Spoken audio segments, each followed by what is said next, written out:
Монгол судлаач үзүүлж байна. Сайн байцгаана уу эрхэм мөндөд үзэгчдээ. Манай Монгол судлаач нэвтрүүлгийн анхны дугаараар та бүхэндээ мэдчилж байгаадаа таатай байна. Бид энэхүү нэвтрүүлгээрээ бизнесийн зөвлөх үйлчлэгээ эрхэлдэг Монгол судлаачдынхаа үйл ажиллагааг бодитоор хүргэх болно. Амжилттай бизнесийг судалгаагүй үр төсөөлөх аргагүй. Тиймээс бид бизнесийн зөвлөх үйлчлэгээ эрхэлдэг мэргэжлийн судалгааны MICG компани үйл ажиллагааг танилцуулъя. Одоо судалгаа хэрхэн явагддгийг та бүхэндээ харуулъя. Манай MICG компани 2006 оноос хойш маркетинг судалгаа, бизнесийн төсөл төлөвлөгөө бичих зөвлөх үйлчлэгийг эрхэлж байна.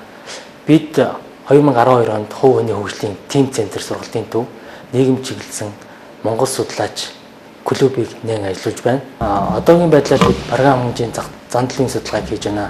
Энэхүү судалгаа 45 хоног үргэлжлэнэ. Эхний 15 хоног дээр програм хэмжээний мэдээлэл цуглуулалтын ажил, дараа нь тайлан босруулалтын шилтийн ажил, эцсийн 15 хоног тайлан босруулалтын ажлыг хийж гүйцэтгэнэ. Ингээд та бүхэн энэхүү судалгааг хэрхэн хийж гүйцэтгэж байгаа бизээрэй. Үзэгчдээ бид MICG компани судалгааны ахлах мэргэжилтэн баццэгтэй уулзах чинь судалгаа маань 10 дахь хоногт үргэлжилж байгаа маань. Одоо яг ямар ажил дээр явж байгааг баццгээс тодруулцгаая. Сайн байна уу? Сайн байна уу? За, судалгааны ажил маань ямархуу явцтай явж гин ер нь өөрөө чинь хийж байгаа ажлыг товч танилцуулъя. За, одоо судалгааны ажил маань 10 дахь хоног дээр явж байна. Одоогийн байдлаар гэхэд яг 80% судалгааны маань ажил. Тэгээд судалгаанд маань нийт 18 гэрээ судлаач явж байна.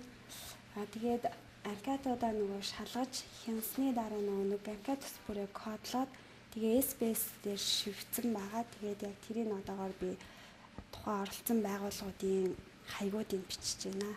Өнгөрсөн 10 хоногийн хугацаанд нийт хичнээн газраас судалгаа авсан бэ. За нийт 800 байгууллагаас авах ёстойгоос яг одоогийн байдлаар 681 газраас авчаад байна.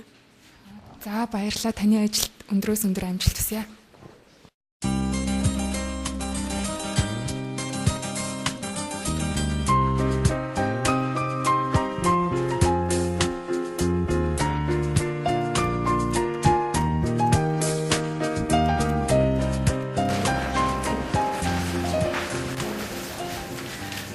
Үзэгчдээ сая бид судалгааны ахлах мэргэжилтэн баццэгтэй ярилцсан. 680 гаруй байгууллагаас анкет судалгаа авсан юм байна.